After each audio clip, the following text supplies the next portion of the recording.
Yeah,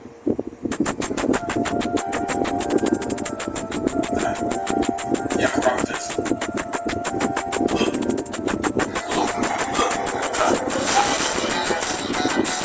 What the hell is this? Are you rapping? How are you doing? How are you moving like that? Yo, oh my god, what is that?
Last paglakas ang tapos sa 59th family anniversary ng Northern Sama. Kabilang sa mga binida sa Pamana 2024 champion, Ibabao North Heritage. Ang costume mula sa Kapuso First Episode na Amaya. Yan ang mga damit ni Dayan Lamitan. Ang role na pinampalan ni Gina Alahar. Layo ng event na ipakita ang mayamang kultura at kasaysayan ng Northern Sama. Dumalo sa pagbubukas ng Pamana 2024 ang ilang opisyal ng National Historical Commission at dignitaries mula sa bansang Poland at UNESCO National Commission of the Philippines. Ay, nalala yung bayan sa iba dahil ito yung palaking sa 5 kilo. Bukod sa bigas, mas mura rin mabibili ang mga gulay kumpara sa presyo nito sa palengke. Tulad ng repolyo at pechay bagyo na 55 pesos per kilo. Ang sayote, 65 pesos per kilo, habang 90 pesos ang carrots. 100 pesos per kilo naman ang patatas, pepino at native ang palaya. Talaga pong napakahalaga po niya dahil mababa po ang presyo. Pati po yung mga gulay sa Kadiwa, medyo mababa po ang presyo. Yung budget, pag nakabili ka ng mura, yung tira mo, pwede mo ibili ng ibang item. Bukas sa Kadiwa Store mula alas 8 ng umaga hanggang alas 5 ng hapon. Samantala, ikan sa mga oras na ito, may pila na nga ng mga mamimili, pero hindi pa naman ganun kahaba yung pila. Bukod naman po sa mga nabanggit natin, may mabibili rin dito, iba't ibang variety pa ng bigas, meron din itlog at iba't ibang klase ng prutas. Yan ang unang balita mula rito sa Quezon City. Ako po si James Agustin para sa GMA Integrated News. Umakyat na sa 9.5 billion pesos ang halaga ng pinsala ng El Nino sa agrikultura ayon sa Department of Agriculture. Isa rin sa epekto ng matinding init ang hindi gaanong paglaki at pagbigat ng mga alagang baboy. May unang balita si Bernadette Reyes. Ang bitak-bitak na lupang ito ay isa palang dating palaisdaan na natulog na dahil sa sobrang init. Isa lang ito sa matinding epekto ng El Nino sa lalawigan ng Bohol. Natuyot na rin ang ilang sapa at bumababa ang tubig sa ilang ilog pati na sa Florida. Sa Kabuuan, 36 na bayan sa lalawigan ng lumahan na naapektuhan, dahilan para magdeklara na ng state of calamity ang probinsya. Matindi na ang dagok ng El Nino partikular sa sektor ng agrikultura sa buong bansa. Umabot na sa 4.6 billion ang pinsala sa bigas, 3.17 billion naman sa mais, 1.6 billion sa high-value crops, habang 10.47 billion naman sa livestock and poultry. Ayon sa National Federation of Hog Farmers Incorporated, bukod sa may mga nangangamatay na baboy, isa sa mga karaniwang epekto ng sobrang init na panahon sa mga baboy ay ang hindi paglaki nito. Instead of being able to grow them to 150 to 120 kilos na live weight, ngayon siguro parang 90 to 100, maswerte na. No? Napakahirap. Dahil ano pa, mahal pa yung feeds. So siyempre, ang chances ay yung mga farmers, kahit na maliliit yung baboy, pagka nasa sapat na age na ilalabas na rin. Yung maliliit, nakakatay na. Kasi kasi matawa ng paninda. Dahil pa rin sa mainit na panahon, apektado rin ang presyo ng pagkain ng mga baboy, tulad ng mais, kung saan umabot na sa 3.7 billion pesos ang pinsala. Tataas na naman yung presyo ng corn kung yung supply natin ay wala. Batid na Department of Agriculture ang epekto ng El Nino sa mga hog raisers. Right now, we're importing 40% ng corn. So gusto namin, mapalit na natin yon kasi para ma-increase natin yung production natin ng mga raw materials na hindi natin i-import. Sa kabila naman ng mga hamon ng El Nino, siniguro ng DA na sapat ang supply ng baboy na yun. Malayo rin ang presyo ng retail sa farm gate price ng baboy. Minsan ang difference, 50, 100 pesos, we have enough supply, tapos nababa yung presyo. Kasi may mga traders kasi nagte-take advantage. So, isa-set natin yung pagpunta natin sa mga lugar na talagang mababa naman. Kapag sila mag-take advantage sa mga consumers natin. Ito ang unang balita, Rivelet Reyes para sa GMA Integrated News. Magkakaroon ng public consultation ng Regional Tripartite Wages and Productivity Board ng National Capital Region ngayong araw.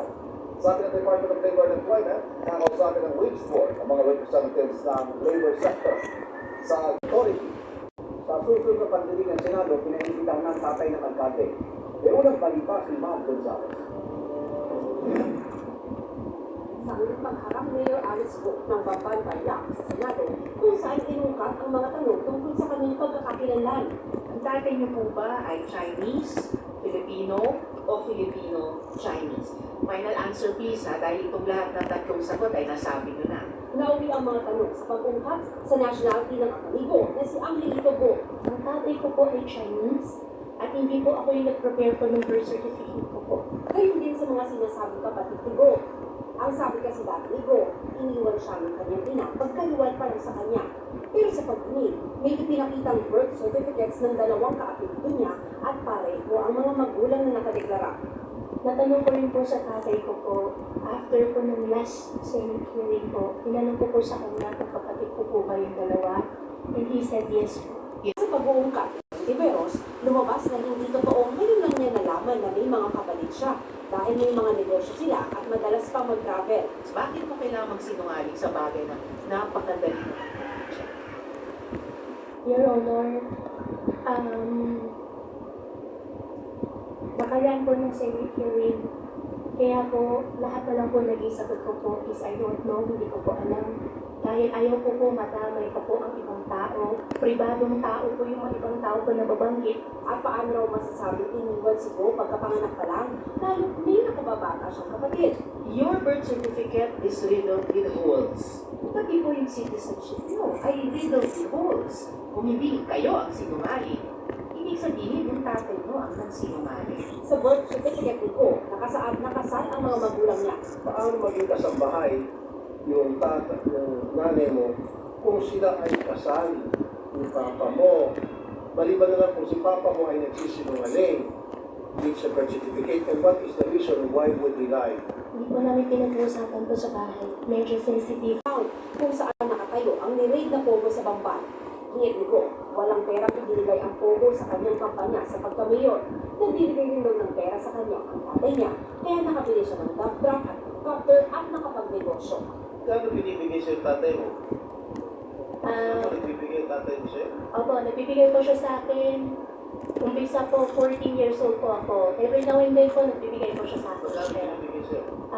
minsan po, 500,000, minsan 1,000,000, minsan 2,000,000.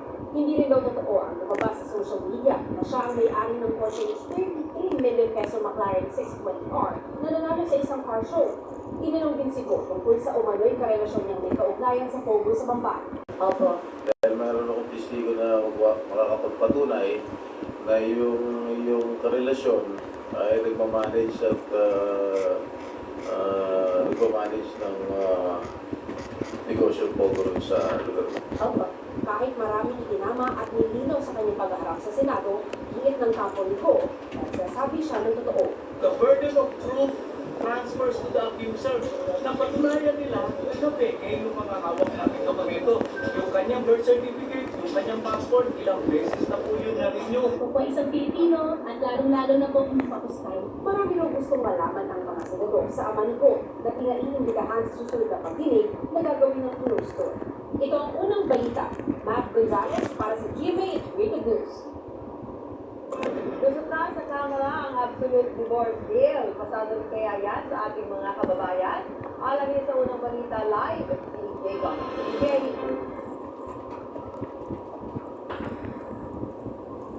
Susan, aprobado na nga sa ikatlo at huling pagbasa sa Kamara ang House Bill 9349 o Absolute Divorce Act.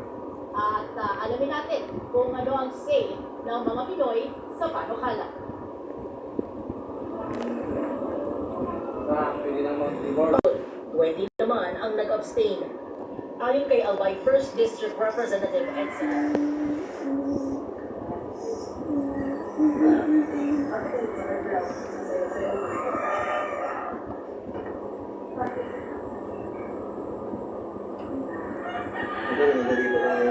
Madali. Yan, mas maganda. So, kanina, minadali pa ng karinderyo. Ngayon, ito, pasado na pala. Yan, gawa po natin yan for shipping. Ayos. So, kung pwede na, sa sunod ng mga event mo, dito na mag-aasa. Parang sinisirahan pa rin. Pwede, pasado na ba sa'yo yan? Sa'yo? Sinisipat pa yun? Ano ba rin? Okay na. Sila yung lagi sa event. Sabi ko nga po mga regulars, kapag halos lahat ng gamit ni Bro Kulot, talagang ginagawa ko ng paraan na natin pagbigtan pala ng mga gamit. Okay? So hindi tayo magpapahuli sa mga klase ng pattern, hasa, quality ng bagay. Dahil sinasabi ko talaga dapat maganda. Okay, so yun ang po mga YouTubers, umasa sa kay Bro Kulot yung ating hasa, pattern. Natanong ko rin po sa tatay ko po, after po ng last Senate hearing po, tinanong ko po sa kanya, Lord, nakaraan po na Senate hearing, kaya po lahat na lang po nag-isagot ko po is I don't know, hindi ko po alam. Dahil ayaw po po madamay pa po ang ibang tao. Pribadong tao po yung mga ibang tao po na mabanggit. At paano raw masasabing iniwan si Go pagkapanganak pa lang dahil may nakababata siyang kapatid. Your birth certificate is riddled with holes. Pati po yung citizenship nyo ay riddled with holes. Kung hindi kayo ang sinungaling, hindi sabihin ng tatay mo ang sinungaling. Sa birth certificate ni Go, nakasaan ang mga magulang niya. Paano maging kasambahay yung nanay mo kung sila ay kasal yung papa mo? Maliban na lang kung si papa mo ay nagsisi. Higit pang malala, walang birth record at all. Sina Angelito Go at Amelia Lial. So, may tatanong talaga, hindi po kaya Angelito Go and Amelia Lial Go don't even exist. Sabi pa ni Go, sa pagdinig ng Senado at Facebook post ni Ontiveros lang niya nalaman, napugante ang ilan sa mga kasama niyang incorporator ng Bauco Compound kung saan nakatayo ang niraid na Pogo sa Bamba. Hingit ni Go, walang perang ibinigay ang Pogo sa kanyang kampanya sa pagka-mayor. Nagbibigay rin daw ng pera sa kanya ang tatay niya, kaya nakabili siya ng love truck. Hindi rin daw totoo ang lumabas sa social media na siya ang may-ari ng Porsche 33 million peso McLaren 620R na nanalo sa isang car show. Tinanong din si Go kung sa umano'y karelasyon niyang may kaugnayan sa Pogo sa Bamba, bagay na itinanggi ng Madura. Wala ka relasyon, ha? Wala pa akong boyfriend, wala pa akong asawa. Panindigan mo yan, ha? Opo. Dahil meron akong testigo na makakapagpatunay na yung relasyon ay nagmamanage at nagmamanage ng negosyo pogrom sa lugar. Opo. Kahit maraming tinama at nilinaw sa kanyang paghaharap sa Senado, ulit ng hanggang ating gabi. Kapag red alert, kulang po ang supply ng kuryente, kaya posible ang brownout. Para maiwasan ito, nag-abiso na raw ang Meralco sa mga interruptible load program participant o mga establishmentong malaki ang konsumo na ipatupad na ang kanilang deloading commitments. Yan po ay para mabawasan ang demand sa Luzon Grid. Alas 2 naman hanggang alas 4 ng hapon ang red alert sa Visayas Grid at mauulit po ng alas 6 hanggang alas 7 ng gabi. Sa ibang oras, mamayang hapon at gabi, yellow ng araw. Ano kaya ang epekto niyan sa ating mga consumer? Kausapin na po natin si Department of Energy Assistant Secretary Mario Marasigan. Magandang umaga po, sir, at welcome sa Balitang Hali. Magandang umaga po, Ms. Connie, at lalo na po sa inyo mga taga-subaybay. Opo, Asep, bakit ang daming planta po kaya ang naka-force outage? Maraming po salamat sa katanungan. Nahalata nga po namin sa two planta na naka-force outage dito sa Luzon since 2023 pa po. Last year po yan, no? And then meron po tayong traffic planta rin na binanagdagan. Apat po yung since January hanggang March. At naging isa pa po yung planta na nakasalukuyang wag ay naka-outage pa rin. Tapos may parang planta rin po tayo ng kliyente na itinatawag natin generated or mas tumaba po yung kanilang generation doon sa total capacity. Wait lang si Mama. So malaki po ang ito pa naman. Okay, pero normal po ba ito na parang parati mong parang uminipis, tapos gusto mo yung check yung malaman kapag ganito, may pananagutan ba sila na baka hindi nila nagawa, no, yung dapat na ginawa para hindi mo nagkakaroon ng yellow or red alert status? Tama po kayo, no?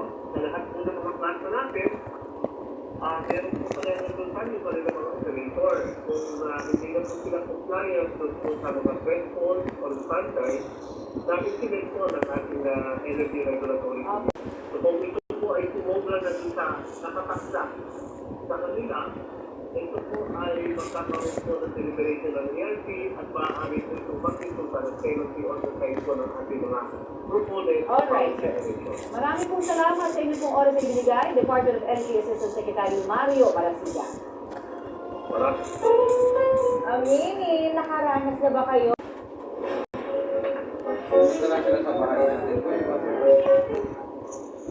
Ang pa ng iba kapag may alaga kang maaso, luring, meet princess, I'm your servant.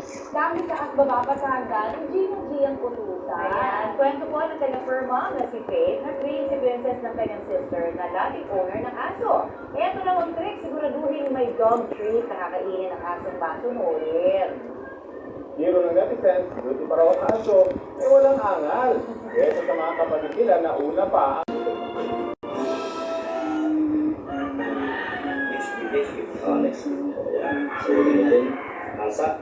Ang asa dito pa rin, siguradong saglit lang dito. Mabilis mga tao natin dito mag-asa. Hindi ko na.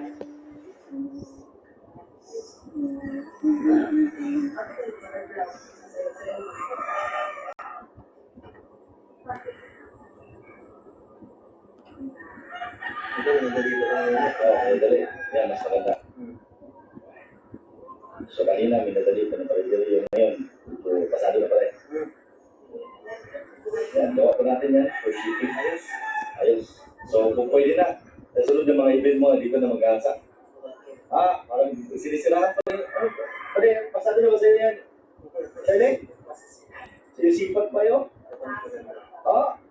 Ano ba rin? Okay, sila yung lagi sa event. Sabi nyo nga po mga regulars, kapag halos lahat ng gamit ni Bro Kulot, talagang ilang mo na paraan na ating pang-big-time pala. Okay, so hindi tayo magkakakulit sa mga klase ng pattern, asa, quality ng bagay. Talagang sinasabi ko talaga na pang-maganda. Okay, so yun lang po mga YouTubers, umasa sa kay Bro Kulot yung ating asa, pattern. Natanong ko rin po sa tatay ko po, after after po nung last Senate hearing po, tinanong ko po sa kanya, so Lord, nakaraan po ng Senate hearing, kaya po lahat na lang po naging sagot ko po is I don't know, hindi ko po alam. Kahit ayaw po po matamay pa po ang ibang tao, pribadong tao po yung mga ibang tao po na babanggit. At paano raw masasabi iniwan siguro pagkapanganak pa lang?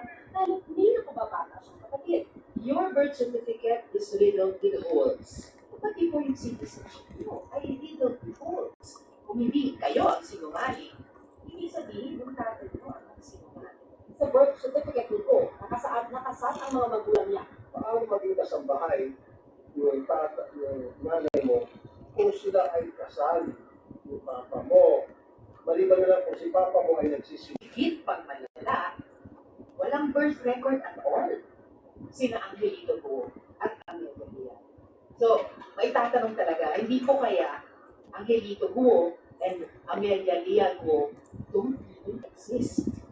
Sabi pa nito, sa pagdinig ng Senado at Facebook post ng Tiberos ng Manila, matugante ang ilan sa mga kasama niyang incorporator ng Bauco Compound kung saan nakatayo ang niraid na pogo sa Bamban. Hingit nito, walang perang ibinigay ang pogo sa kanyang kampanya sa pagkamayor. Nagbibigay rin ng pera sa kanya ang tatay niya, kaya nakabili siya ng backdrop million.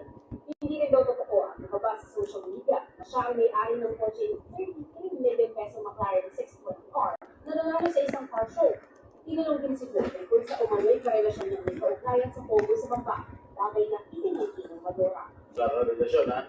Wala pa akong boyfriend, wala pa akong asawa. Kanitigan pa yan, ha? Opo. Pero meron akong testigo na makapagpatunay na yung relasyon ay nagmamanage at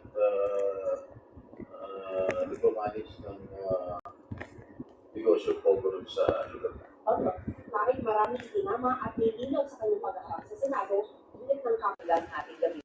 Kapag red alert, kulang po ang supply ng kuryente, kaya posible ang brownout. Para maiwasan ito, nag-abiso na raw ang Meralco sa mga interruptible load program participants o mga establishmentong malaki ang konsumo na ipatupad na ang kanilang deloading commitments. Yan po ay para mabawasan ang demand sa Luzon Grid. Alas 2 naman hanggang alas 4 ng hapon ang red alert sa Visayas Grid at mauulit po ng alas 6 hanggang alas 7 ng gabi. Sa iba pang oras, mamayang hapon at gabi, yellow kung araw. Ano kaya ang epekto niyan sa ating mga consumer? Kausapin na po natin si Department of Energy Assistant Secretary Mario Marasigan. Magandang umaga po, sir, at welcome sa Balitang Hali. Magandang umaga po. Sorry, at lalo na po sa inyo mga taga-subaybay. Opo, Asek, bakit ang daming planta po kaya ang naka-force outage? Maraming po salamat sa katatuan. Nahalata nga po namin sa yung planta na naka-force outage dito sa Luzon since 2023 pa po. Last year po yan, no? And then meron po tayong sa yung planta rin na binabintagan up to yung 6 January hanggang March. At naging isa pa po yung planta na nakasalukuyang wag na naka-outage pa rin. Tapos may parang planta rin po tayo ng kliyente na yung tinatawag natin generated or mas mababa po yung Manilang generation doon sa total capacity. Medyo malaki po ang proyekto pa naman. Okay, pero normal po ba ito na parang huminipis, tapos gusto nyo siyempre malaman kapag ganito, may pananagutan ba sila na baka hindi nila nagawa, no, yung dapat na ginawa para hindi mo nagkakaroon ng yellow or red alert status? Tama po kayo, no? Sa lahat po ng mga planta natin, meron po pala ng company pa rin ng mga operator. Kung hindi na po sila compliant doon po sa mga thresholds or standards, dapat sila po ng ating energy regulatory. So kung ito po ay tumobra na isa nakataksa sa kanila, ito po ay magkakaroon po ng deliberation ng ERP at maaari po ito mag-ito para penalty on the side po ng ating mga proponent. Alright, sir. Marami pong salamat sa inyo pong oras na ibinigay, Department of Energy Assistant Secretary Mario Marasigan. Aminin, nakaranas na ba kayo?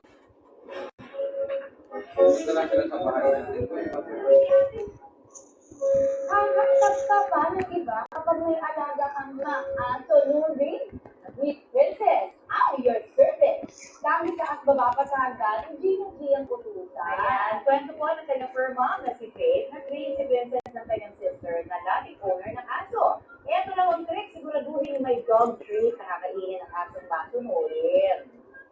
Hero ng netizens, buti pa raw ang aso, walang angal. Kaya sa mga kapatid nila na una pa ang gusto ng timbang. Ano pa nang yan yung ganun na ba? Pasok mo sila sa pama. Kumbaga, yung anak nila yung nasa mangkuna. Kaya ang disgrasya lang. Huwag lang nakakapon ng sabaw. Yung disgrasya lang.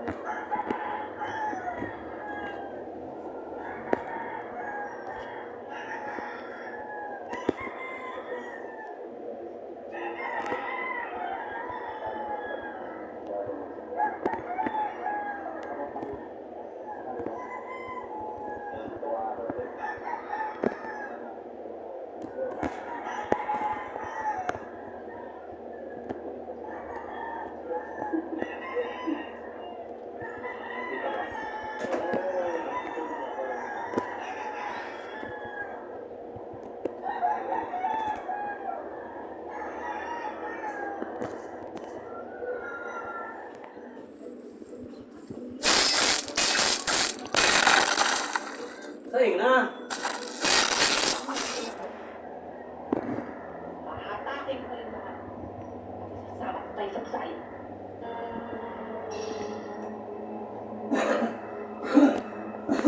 Why? Lit. Totoo kaya yung sinasabi ni Dolores? Maaaring po gusto. Tusulin mo tayo. At sigurado kung makapag-take yan para meron siyang insurance. Delikado pa lang Dolores niya. Kaya dapat siyang mawala. Gagawin ko ang lahat ng gusto. Pero usapang malaki. Ako ang hahawak sa prostitution sa buong turiste kapag nawala si Dolores. Pues hindi problema yung Garillo. Marta?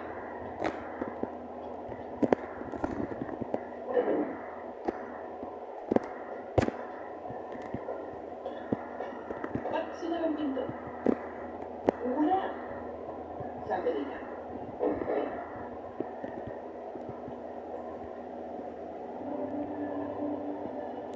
Doon ba? Boss, Tumawag ka sa kusina.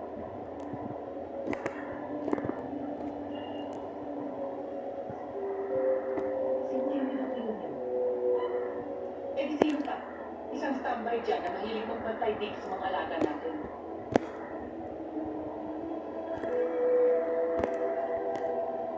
Hindi Dolores. May partnership ito.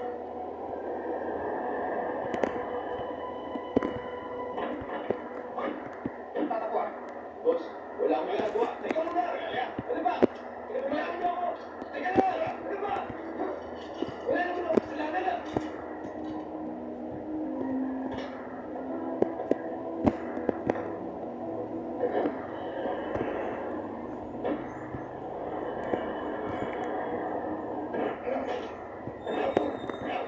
Matigas talaga ulo mo! Puso, kahit na magtago ka sa mga ganito mo, yayari ka namin!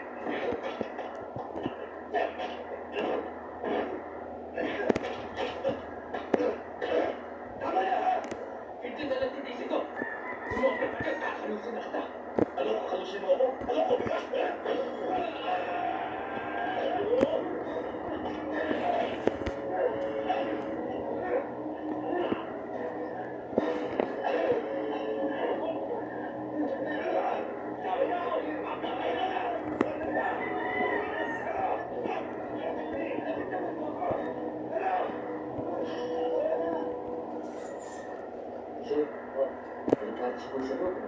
Ano sa palagay mo? Pare, wala ko mga tayo ka siya, pare. Sa paano, pare? Tingin ka sa kasada, isip ako. Pare, magbira kaya tayo ng 3 box na. Sige, tara. Okay.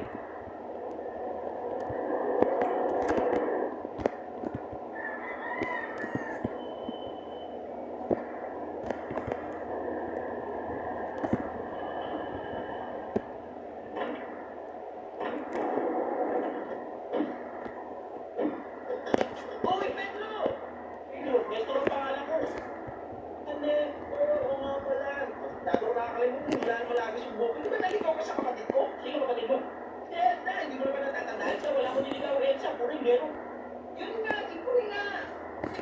Puring? Sino Puring? Di ba ako tutos Puring? Mas mabenta niya ngayon? Ayos lang, pare. Ano din ang lumakan? Malubak na dami. Pilitin ko, hindi. Ano kailangan nila? Maghihingi sana kami kaunting tulong. Tulong para saan? Para rin sana dito. Ba? Hindi ako bumibili ng baril. Bawal yan eh.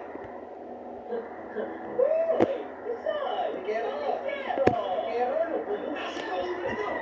Wag! Sabi siya! Huwag muna! Kakausapin ko muna! Huwag muna! Hindi! Huwag muna! Hindi! Kaya mo muna ako! Please, boy! Please, boy! Alam mo, pulubihan? Bakit? Baril. At pag yan, kinalapit. Pumutok. At pag yan, pumutok, tatamaan kayo. Tama ako. At pag yan, tumama sa inyo, patay kayo. Oo, patay. Kaya pagbigay na kayo. Alam ko magbibigay. Patay na ako. Ay! Pwede ba yan? Pinagay mo na yan! Sige, sa gusto! Ayaw ko din mo. Uy! Ginagawa kong magnanakaw, ha? Pinapasama mo kami. Sabi ko na sa akin eh. Ah, Uy! Tumatanggi! Ayaw i-abot! Sasama ako! Sasama ako! Ito na! Ito na! Ito! Meron ba kayo plastic? Wala kaya ako na mag-iso. Bibili ako kato. Di balik, ako na lang. Hindi Soy. Ano ba dyan, ha? Okay.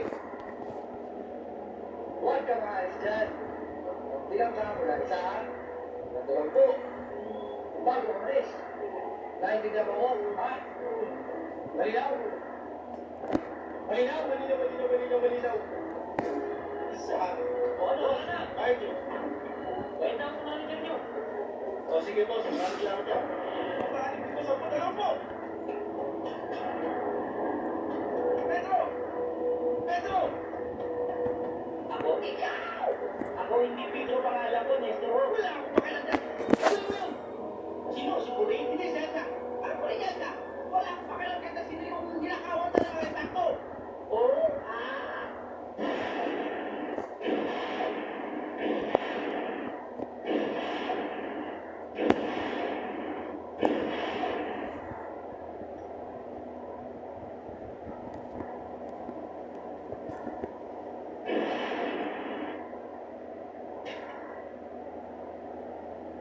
Dali.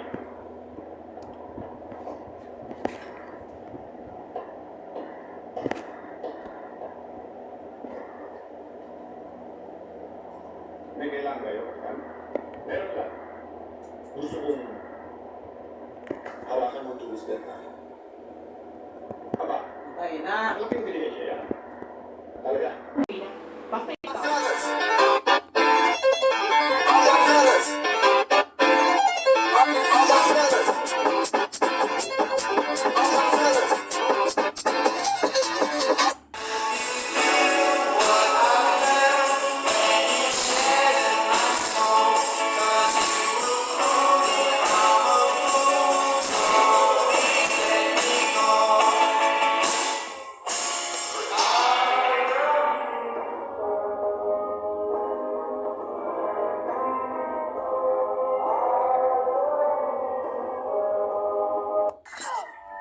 Pingüinos may lavanga mascar. Kawasaki